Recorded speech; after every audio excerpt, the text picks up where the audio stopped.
ትባላለህ መልካም ወጣት ላይ ከዛ ጨለማ ያረጉብሃል። በቃ ጨለማ ነው የሚያረጉብህ፣ ውጩን ጨለማ ያረጉብሃል። መልካም ወጣት ከገባው በኋላ ዋናው መጀመሪያ የተደረኩት ነገር ምንድነው? ከማህበረሰቡ ጋር እንድጋጭ ነው የተደረኩት። ከማህበረሰቡ ጋር ተጋጭ። በቃ ዋናው ፖይንት መጽሐፍ ቅዱስ ነው መሆን ያለበት ስትላቸው ምን ጀመረ ነው አይነት አማርኛ አለ። ያሬዲ ወይ ይህ ወንድማችን ከዚህ በፊት ልደት እንትኑ ዝጋልኝ፣ ልደት ይረብሸኛል ታውቃለህ። ያሬድ አጠገቤ ገው ነው ልደት እያለ ጃዋይ ባለፈ ባገደመ ቁጥር እየረበሸኝ ነው የሚያልፈው እና ከዚህ በፊት ይህ ወንድማችን ትላንትና ቪዲዮ ሰርቼ ነበረ። ፕሮቴስታንት ነበረ ወንድሜ። አሁን ኦርቶዶክስ ሆኗል። ኦርቶዶክስ ነው ወንድማችን ምቴ። ቪዲዮ ሰርቼ ነበር ካስታወስክ፣ ትላንትና ቪዲዮ ሰርቼ ነበር ማታ ላይ ጋብዤው አጋጣሚ ሆኖ አልመጣምና መልካም ወጣት ላይ ኦርቶዶክሳውያን ላይ ምን ያደርጋል? የዮናታን አክሊሉን ብዙ ስራዎችን የሚሰራ ልጅ ነው። አሁን ኦርቶዶክስ ሆኖ ወጣቶች መማር ስላለባቸው እስኪ ምን ትላለህ እዚህ ላይ? ዛሬ ጋብዤው ነበረ ያሬድዬ። እሺ እንኳን በሰላም መጣ ወንድማችን። አላወቅኩትም። ያው እንኳን እግዚአብሔር ከበረቱ ጨመረ፣ እንኳን ቀላቀለ፣ እንኳን ረዳ እግዚአብሔር።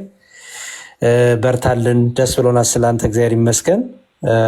መቼ እንደመጣህ አላቅም፣ ግን ትልቁ ነገር እኔ እንደዚህ ከሌላ ቤተ እምነት የሚመጡ ሰዎችን የመጀመሪያው ነገር የሚዲያ ጉዳይ እንዳልሆነ እንድታውቁት ፈልጋለሁ። ትልቁ ፐርፐዙ የክርስትናው ዓላማ የዘላለም ሕይወት ማግኘት፣ በሰማይ ቤት የስማችን በዘላለም መጽሐፍ እንዲጻፍልን፣ በሕይወት መዝገብ እንዲታተምልን ማድረግ ነው እና ሚዲያው ብዙ ሰዎችን ሸርተት ሲያደርግ እያየው ስለሆነ እንደ ያ ነገር ፈተና እንዳያጋጥማችሁ ራሳችሁን በማቀብ በትዕምርት በትዕግስት በጥበብ በማስተዋል በተለይ መሬት ያለችው ቤተክርስቲያን ጋር አታችመንታችሁ በደንብ ቢበዛ ባይነኝ። በሚስጥራቱ በቅዱስ ቁርባኑ በቅዳሴው በኪዳኑ በሰዓይታቱ በእነዚህ ሁሉ እየበረታችሁ ብትሄዱ በጣም ብዙ ፍሬ ማፍራት ትችላላችሁ። አሁን ላይ ሚዲያው ትንሽ ብዙ ሰዎችን ከሀሳባቸው እየበተነ እየጎተተ ያለ ይመስለኛል እና የዘላለም ሕይወት የሚዲያ ጉዳይ አይደለም። መምጣታችሁ በጣም ደስ ይለኛል። በጣም በእንባ ነው እግዚአብሔር የማመሰግነው። ግን ደግሞ ከመጣችሁ በኋላ ደግሞ ምንድን ነው ዲስትራክትን እንዳትሆኑ መንፈሳዊውን ትክክለኛውን የቤተክርስቲያኗን ዓላማ እንድታገኙ ብስል ያለ ነገር ጥበብ ማስተዋል እንድትይዙ ነው የኔ ምክርና ተምዬ በጣም ደስ የሚል ዜና ነው ወንድማችን። እግዚአብሔር ይስጥልን።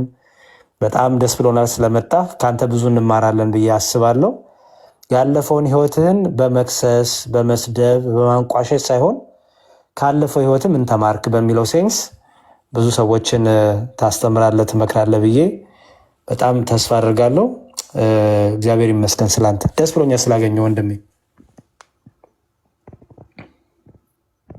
ይኸው ነው ወይ ሰማለሁ? አዎ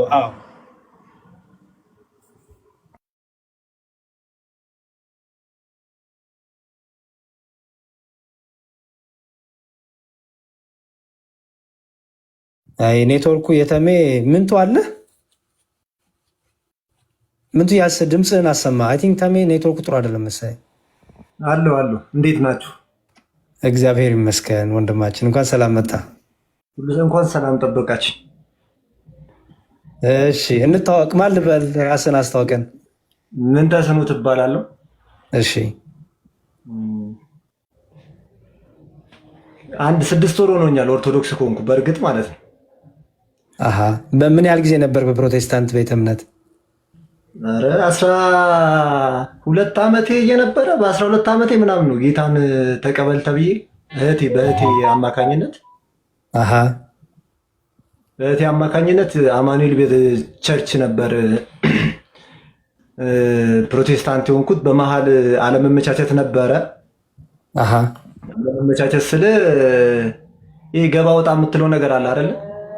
ልጅነትም አለ እንደዛ ነበር። ከዛ ነው 2012 ኮሮና አካባቢ ላይ መልካም ወጣት ፕሮግራም አለ ተብዬ ያው ድጋሚ በእህቴ አማካኝነት መልካም ወጣት ፕሮግራም ውስጥ ገብቼ ነበር። አይ ቲንክ ፖስቴን አላየሁም መሰለኝ።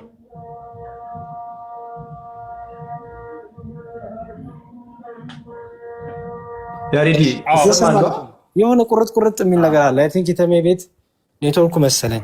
የኔ ቤት ነው ያሬዲ፣ የኔ ኔትወርክ ነበር በመሀል የተወሰነ ለያሬድ የተወሰነ ሀሳቡን ልስጠውና ያሬዲ መልካም ወጣት ላይ ነው ጌታን የተቀበለው። መጀመሪያ ኦርቶዶክስ ነበር፣ ከዛ ጴንጤ የሆነ፣ ከዛ በመሃል ባክ አድርጎ እንደገና መልካም ወጣት ሄዶ ዮናታን አክሊሉ ጋር፣ ከዛ ያው ወንጌል ስርጭት ይሰራል፣ ምን ይላል፣ ያገለግላል። አሁን ግን ትልቁ ነገር ትልቁ ዓላማው ምንድን ነው? የፈለግኩበት ትልቁ ዓላማው ይሄ መልካም ወጣት እያሉ ሲሄዱ ሰዎች ምን ተምረው ሊመጡ ነው፣ ኦርቶዶክስን አውቀዋት ነው ወይ ሄዱት የሚለውን ነገር እንትን እንዲል ነው። ለዛ ነው ወንድም ያሬድ። እሺ መልካም፣ በቃ እንደዛ ከሆነ በጣም ጥሩ። እሺ እንግዲህ ሀሳቦችን ስጠንና አሁን ላይ ምን ላይ ነው ያለኸው? ወደ ቤተክርስቲያን ከመጣስ በኋላ ምን ልዩነት? በተለይ እኔ ትልቁ የምፈልገው ወደ ቤተክርስቲያን ለምን መጣ? ወደ ኦርቶዶክሳዊ ተዋሕዶ ቤተክርስቲያን ለመመለስ፣ ወደ እምነትህ ወደ መንጋው ለመጨመር ለምን ፈለግ? ምን ነበር ያየኸው ነገር ያልተቀበልከውና አሁን ደግሞ ምን አዲስ ህይወት አገኘህ የሚለውን ልትነግረን ደስ ይለኛል። በጣም አመሰግናለሁ። በቅድሚያ ወደ ኦርቶዶክስነት ስመለስ ምን አየህ ላልከው፣ ምንም ሰውም አይደለም እኔን ወደ ኦርቶዶክስ ሆኜ ወይ ወደ ኦርቶዶክስ ሆኜ እንድመለስ ምናምን ነገር ማንም ሰው አይደለም ሊገፋፋኝ። አንድ ማንበብ ነው፣ ሁለት ደግሞ መጠየቅ ነው። ገባ? የሆነ ነገር የምታገኘው አንድ ከመጠየቅ ነው፣ ሁለት ከማንበብ ነው። ካልሆነ ከባድ ነው የሚሆነው እና በጣም እጠይቅ ነበር ውስጥ እየነበርኩኝ። በተለይ ማርያም ላይ ያለ ጥላቻ፣ ከዛ ደግሞ ሄደ ደግሞ ቸርች ላይ ደግሞ ማርያምን በጣም በጣም በጣም ብቻ ከምነግርህ በላይ ጣዖት አምላኪነት ነው ይለዋል። ለምሳሌ ዋናው ነገር ማርያምን ማመስገን፣ ለማርያም ምስጋና ማቅረብ ምናምን ጣዖት አምላኪነት ነው። ከዛ ደግሞ ስትመጣ አገልጋዩን ደግሞ ማክበርና ለአገልጋዩ ቀጥተኛ አማርኛ ማደግደግ ነው የሚባለው፣ ወይ ደግሞ በጣም ክብር መስጠት ሲመጣ መነሳት። ከምነግራችሁ በላይ ፕሮቴስታንቲዝም ላይ ያለው ትልቁ ችግር ራሳቸውን አገልጋዮቹ ራሳቸውን ትልቅ አድርጎ ማየት ነው። ትልቅ አድርጎ ማየት ማለት እግዚአብሔር ኢየሱስ ክርስቶስ ራሱ ሲመጣ በጣም ራሱን ዝቅ አድርጎ ነው የመጣው። እነሱ ግን በዛ በኢየሱስ ክርስቶስ አስተምሮት ውስጥ ነን በሚል በዛ ተሸሽገው የሚሰራው ስራ ከምነግራችሁ በላይ ውስጥ ስትገባ ነው በጣም ይገለጥልህ። እኔ መጀመሪያ ጌታን ተቀበልኩ ብዬ መልካም ወጣት ከገባው በኋላ ዋናው መጀመሪያ የተደረግኩት ነገር ምንድን ነው? ከማህበረሰቡ ጋር እንድጋጭ ነው የተደረግኩት። ከማህበረሰቡ ጋር ተጋጭ። ምንድነው? አሁን ስትሄድ እንዲህ ይሉሃል፣ እንዲናገሩሃል፣ እንደዚህ ትባላለህ፣ በቃ ብዙ ነገር ትባላለህ መልካም ወጣት ላይ። ከዛ ጨለማ ያደርጉብሃል። በቃ ጨለማ ነው የሚያደርጉብህ። ውጩን ጨለማ ያደርጉብሃል። ጌም ነው፣ ትሪክ ነው የምትሰራው። አይምሮ ላይ ትሪክ ነው የምትሰራው። ምንድነው? ትሄዳለህ፣ ትማራለህ። መልካም ወጣትነት እንደዚህ ነው፣ መልካም ወጣት እንዲህ ነው የሚያደርገው። ከሰዎች ጋር ያለህን ግንኙነት ይቆርጡታል። የመጀመሪያው ስራ የመበጠስ ስራ ነው። ከማህበረሰቡ ጋር ያለህን ነገር እንድታቆም፣ ኢግኖር እንድታረጋቸው። እነዚህ ሲናገሩ ኢግኖር አረጋቸው። የንቀት አይነት አስተምሮት ማለት ነው። ከዛ ምን ይሆናል? ከማህበረሰቡ ትወጣለህ። ከዛ በኋላ ከማህበረሰቡ ወጥተህ እነሱ ጋር ትገባለህ። እነሱ ጋር ስገባ ራስህን እንድትችል በደንብ እንድትማርና ጠንካራ የሆነ የወንጌል እንትን እንድትሆን አይደለም የምትደረገው። ለምሳሌ ኢቫንጀሊዝም ላይ በጣም የሚገርምህ ትንሽዬ ኢቫንጀሊዝም፣ ኦርቶዶክስ ኢቫንጀሊዝም ለብቻ አለ። በጣም የገረመኝ በተለይ ኢቫንጀሊዝም ላይ ከገባው በኋላ ወንጌል ስርጭት ላይ ገብቼ ስሰራ በጣም የሚደንቀኝ ዋናው ነገር ኦርቶዶክስ ኢቫንጀሊዝም ይባላል። ለምንድን ነው እኔ የኦርቶዶክስ ኢቫንጀሊዝም ዲቤት ነው እንዴ ማረጋቸው ወጥቼ ብዬ ጠይቄ አውቃለሁ። ከዛ የሙስሊም ኢቫንጀሊዝም የሚባል ነገር አለ። የሆነ ነገር ኢቫንጀሊዝም፣ የአድቬንቲስት ኢቫንጀሊዝም ይሄ አይደለም። በቃ ዋናው ፖይንት መጽሐፍ ቅዱስ ነው መሆን ያለበት ስትላቸው ምን ጀምረ ነው አይነት አማርኛ አለ። ምን አይነት ጥያቄ ነው የምጠይቀው? ባይዘ መጠየቅ አችልም። ፕሮቴስታንት ስትሆን መጠየቅ አትችልም። በፍጹም አይቻልም። በተለይ ዋማ ሊደርሺፕ ያለበት ይሄ አሁን አዲሱ አሰራር በአንዳንድ ፓስተሮች እና በአንዳንድ ነቢያት የሚመሩ ቸርቾች መጠየቅ በፍጹም አትችልም። ይህንን ደግሞ ከብዙ ወንድሞቼ መጠየቅ ትችላላችሁ። የተመለሱ ወንድሞቼ አንዳንድ አሉ፣ ከእነሱም መጠየቅ ትችላለህ። በፍጹም ጥያቄ ማቅረብ አችልም። የተባልከውን ነው እንትን ሀሳብ ምናምን ነገር ይሰጥሃል። ሀሳቡን ይዘህ ነው የምታንጸባርቀው ወጥተህ። ለምሳሌ ወንጌል ስርጭት ላይ ከሚገርም መጽሐፍ ቅዱስ እንደዚህ ጥብቅ አድርጎ ምናምን አይደለም የሚያስተምሩ። እንዲበል ነበር። በጣም ነበር ግራ የሚገባኝ። እንዲህ ኢቫንጀሊዝም እንደዚህ ነው እንዲህ በጣም ደጋግሜ የምጠይቀው ኢቫንጀሊዝም እኔ የሚመስለኝ መጽሐፍ ቅዱስን ለሰዎች ማስተማር ነው። ወንጌል ማለት የኢየሱስ ክርስቶስን ትምህርት መልሰ ለሰዎች ለማያውቁ አላወቁም ብለህ ለምታስባቸው ሰዎች ማስተማር ነው። በጣም የሚያሳዝን ግን እሱ አይደለም ዋናው ፖይንት፣ ሰዎችን ወደዛ ማምጣት ከዛ የመጠቀሚያ ማድረግ ነው። አንዱ መጠቀሚያ የሆንኩበት ዋናው ነገር ይሄ ነው። የእሱ ነው ፖዝ ያደረገው። እስኪ አንድ ጊዜ ኮመንት ላይ ጻፉልኝ።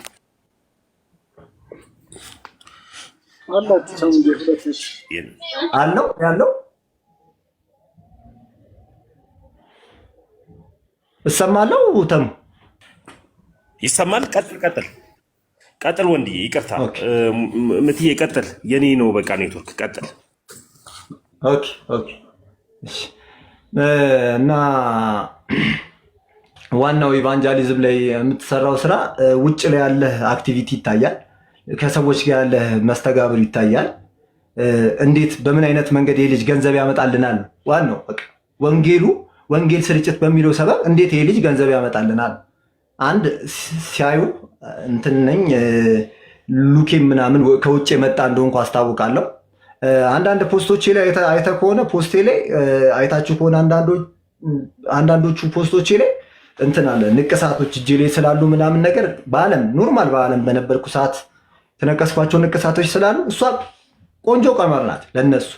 ምንድነው አንቺን ወይ እኔ ወይ የሆነ ሰው ወደፊት ለፊት ማጋፈጫ ዋናዋ ነገር እሷ ነበረች ለእኔ እኔን እንትን እንድል ያደረጉት ማለት ነው። ሲቀጥል መልካም ወጣት ማለት እንትን ነው ፕሮግራም ነው። ከምነግራችሁ በላይ ፕሮግራም ጌም ነው። ትሪክ ነው የምትሰራው። አይምሮ ላይ ትሪክ ነው የምትሰራው። ምንድነው ትሄዳለህ፣ ትማራለህ። መልካም ወጣትነት እንደዚህ ነው። መልካም ወጣት እንዲህ ነው የሚያደርገው። መልካም ወጣት ከዛ ምንድነው ሞቲቬት ነው የምትደረገው እዛ ቦታ ላይ።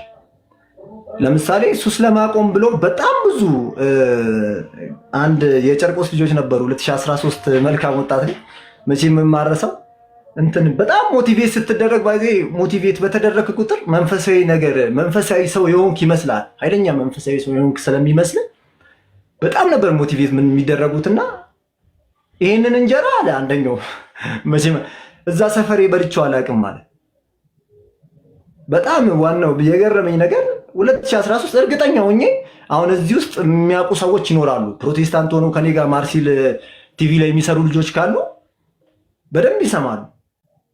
ሰፈር አይደለም የኛ ሰፈር፣ የሴጣን ሰፈር ነው። ጨርቆስ ነው ሰፈራቸውና የሴጣን ሰፈር ነው። ከዛ ሰፈር እንዳትገቡ የሰፈር ሰው ሙሉ አመፀ ማለት ነው። እንዴት እንደዚህ ብላችሁ ሀሳብ ትሰጣላችሁ? እሱስ ምን ይደረጋል? ወዲያው ተቀርቶ ዩቲዩብ ላይ ተደርጎ ምናምን ተቀንጭቦ ተፖሰተ። ልጆቹ ምን ሆኑ? ከማህበረሰቡ ወጡ ማለት ነው። ቀጥታ ከማህበረሰቡ ወጡ። ከዛ ከወጡ በኋላ የሆነ ቤት ተከራይቶላቸው ትንሽ ሲያኖራቸው ነበር። ከዛ ትንሽ ቆየና አንዳንድ አለመግባባት ተፈጠረ። ሰው ነው፣ ሰው ሆኖ ደግሞ የማይጠይቅ የለም። አንዳንድ አለመግባባቶች ሲፈጠሩ አሁን አንደኛው የት እንደሚኖር የት እንዳለ ቦታውን እራሱ አውቃለሁ። ጥሩ ያልሆነ እንትን ውስጥ ነው ያለው። ከሰፈር ለቋል፣ ሌላ ሰፈር ነው የሚኖረው። ይሄ ምንድነው ዋናው በጣም የሚገርማችሁ ፖይንት፣ መልካም ወጣት ለምንድን ነው የሚሄደው? ለምንድን ነው የሚላከው? በጣም ሲጨነቅ ቤተሰብ፣ በጣም ግራ ሲገባው ቤተሰብ ወደ መልካም ወጣት ትላካል። ምንድነው በቃ አንዳንዴ እናትህ በሱስ ምክንያት ከምትሞት መልካም ወጣት ሄደ በቃ የሆነ ነገር እንዲሆን ብለው በጣም ተጨንቀው ወደ መልካም ወጣት ይልኳል። ከዛ መልካም ወጣት ትሄዳለህ። መልካም ወጣት ከሄድክ በኋላ ብዙ ነገር ትባላለህ። ለምሳሌ ኢግኖራንስ ከቤተሰብ ነው የሚጀምረው። ይገርማቸዋል። እኔ ቤተሰቤን ሁላ ኢግኖር አድርጌያለሁ። ስቲል ውስጤ እንዳለ የሆነ ኢግኖራንስ ውስጤ እንደከተቱ የምታውቀው የሆነ ሀሳብ ስሰጥ ያንን ሀሳብ ቶሎ ለመቀበል በጣም ነው የሚቸገሩ። በጣም ማለት በቃ ምንድን ነው የሚያወራው? ምን ለማለት ፈልጎ ነው? ይህ ምንድን ነው የሚለው? ምናምን አይነት ነገር ማለት ነው። እና ከምነግር በላይ እውነት አሁን ሰዎች የሚመስላቸው እንትን መልካም ወጣት መሄድ ክርስቶስን ማወቅ ይመስላችኋል። ክርስቶስ የእውነት ነው የምላችሁ ኦርቶዶክስ ቤተክርስቲያን ውስጥ ጠይቁ። የእምነት አባቶች በጣም የተሻሻለ ነገር ያየሁት የእምነት አባቶች መልስ ይሰጣሉ። ራሳቸው መልስ ይሰጣሉ። ራሳቸው ማለት ነው። መጠየቅ በቂ ነው። በቃ መጠየቅ ብቻ ነው። የሆነ ቦታ ሂዱ፣ ቤተክርስቲያን ጠይቁ፣ አናግሩ። የሆነ ቦታ ስላልተበ ቤተክርስቲያን መሄድ ካልቻልክ እሱን ታከ ሄደ መልካም ወጣት ላይ አትገበር ነው አሁንም እኔ የምለው ማለት ነው። አትገበር። የሰው በአንተ ማንነት ገንዘብ አይሰራብህ ነው እኔ ዋናው ፖይንት ማለት ነው። ምንድነው በጣም ብዙ ተገብሮብናል። ድሮና ዘንድሮ የሚባል ፕሮግራም አለ። ቲቪ ፕሮግራማቸው ላይ ቪዲዮ ትቀረጻለህ። ሱሰኛ ነበርኩ ትላለህ፣ እንዲህ ነበርኩ ትላለህ። የማትለው ነገር የለም። ባይዚ በል ነው እንዲህ በል ነው፣ እንደዚህ ተናገር ነው፣ ወደዚህ ና ነው፣ ወደዛ ሂድ ነው። እና እነዚህን ነገሮች የምነግርህ እናንተ ካላወቃችሁ ወይ ከቤተክርስቲያን ርቃችሁ ከሆነ መጀመሪያ ቤተክርስቲያን ሄዳችሁ ቼክ አድርጉ። ያለውን ነገር ቼክ አድርጉ መጀመሪያ ቤተክርስቲያን ሄዳችሁ። ከዛ ቤተክርስቲያን መልስ ካልሰጠቻችሁ፣ ቤተክርስቲያን ችግር ካለባት፣ እውነት እኔ ከምነግራችሁ በላይ ጥያቄውን ተውት። እስቲ ቤተክርስቲያን ጊዮርጊስ ቤተክርስቲያን ወይ ምስኬ መድኃኔዓለም ቤተክርስቲያን ኑና ቁጭ በሉ። በቃ ዝም ብላችሁ ቁጭ በሉ። ቤተክርስቲያን ውስጥ ያለውን ሰላም የዛኔ ነው የምታገኙት። መጽሐፍ ቅዱስም ሲናገር ምን ይላል? የእግዚአብሔር መንፈስ የተረጋጋ መንፈስ ነው። የእግዚአብሔር መንፈስ የተረጋጋ መንፈስ። በስነ ስርዓት መረጋጋት ከፈለክ፣ በስነ ስርዓት እውነት ኪፖነ ራስን ማዳመጥ ከፈለክ ኦርቶዶክስ ቤተክርስቲያን ከመጠየቀ በፊት ቁጭ በል። እውነት ምን ያህል መንፈስ እንደሚታደስ፣ ምን ያህል እንደምትረጋጋ። ደግሞ ሌላኛው ነገር አለ። ሳኦል በተጨነቀ ጊዜ ዳዊት በገና ሲደረድርለት ይረጋጋል እንደሚባለው ልክ በገና የሚደረደርላችሁ ነው የሚመስለው። እውነት ነው የምላችሁ። ቤተክርስቲያን ሄዳችሁ ቁጭ ስትሉ እኔ በጣም ብዙ ጊዜ ተደብቄ ምንድነው ትልቁ እንዳልኳችሁ ከሰው ከማህበረሰብ ጋር ችግር ስላለ ያደረግሽው ነገር ወይ ያደረግከው ነገር ስላለ እኔ ተደብቄ ነበር ቤተክርስቲያን። ከመነ ጊዮርጊስ ሄጄ ነው የምቀመጠው። ጊዮርጊስ ቤተክርስቲያን ሄጄ ስቀመጥ ቢያንስ ጊዮርጊስ ሰው አያቀኝም በብዛት እዛ ቀመጣል። ምስኬ ብገባ ግን ምስኬ መድኃኔዓለም ቤተክርስቲያን ብገባ ሰው ያቀኛል በሚል እሳቤ ማለት ነው። በጣም ብዙ ጊዜ ራሴን ቼክ አድርገው ነበር፣ ራሴን አዳምጠው ነበር። ቤተክርስቲያን ለመጸለይ ይሞክራሉ።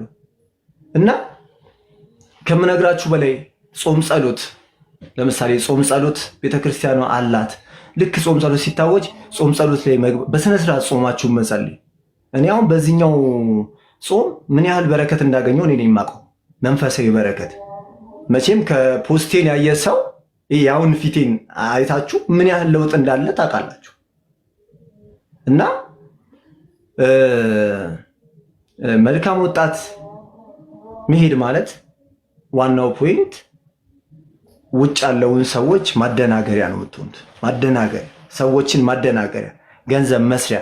ውጭ ሀገር በተለይ ውጭ ሀገር ላሉ ሰዎች ከባድ ማደናገሪያ ነው።